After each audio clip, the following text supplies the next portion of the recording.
Welcome to Epstein Becker Green's Employment Law This Week podcast. I'm George Whipple. The current administration's immigration crackdown is entering the workplace. U.S. Immigration and Customs Enforcement are making headlines in Los Angeles, but reports are they are targeting employers across the country. According to White House border czar Thomas D. Homan, employers should prepare for more worksite enforcement than they've seen in the history of this nation. Today on the show, we'll tell you how employers should prepare for ICE raids and what to do if they knock on your door. Epstein Becker Green's Jungmin Choi tells us more. ICE inspections and I-9 audits come with zero warning, so smart companies prepare before agents ever walk through the door. First, put a written playbook in place. Give reception and security a short script on how to greet agents, ask for a warrant or a subpoena, and immediately alert the designated point person. Second, name that point person, a trained manager or a HR lead, so there's one clear voice speaking for the company. Third, keep immigration counsel on standby. Real-time legal advice is priceless during and after a visit.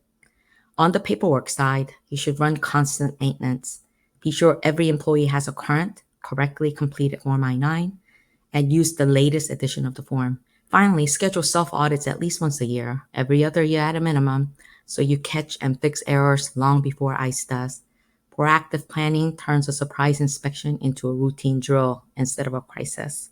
Epstein Becker Green's Melissa Jampol tells us what is key for employers when a raid is in progress. First, engage that point person that Jungmin mentioned and contact legal counsel. You should also verify that you know the difference between your public spaces in your workplace and your private spaces, as all law enforcement agents, including ICE agents, must have a signed judicial warrant to be able to access private areas of your workplace unless you voluntarily let them in your private areas.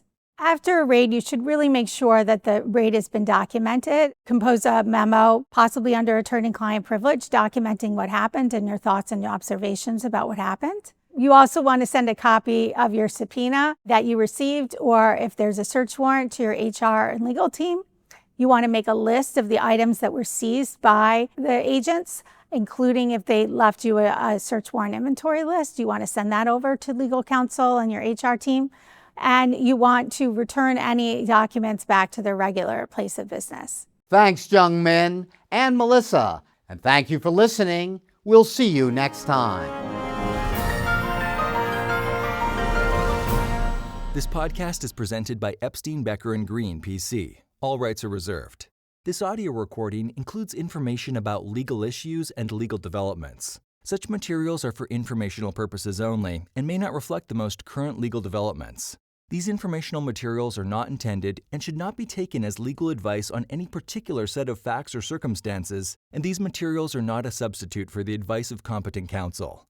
The content reflects the personal views and opinions of the participants. No attorney-client relationship has been created by this audio recording. This audio recording may be considered attorney advertising in some jurisdictions under the applicable law and ethical rules. The determination of the need for legal services and the choice of a lawyer are extremely important decisions and should not be based solely upon advertisements or self-proclaimed expertise. No representation is made that the quality of legal services to be performed is greater than the quality of legal services performed by other lawyers.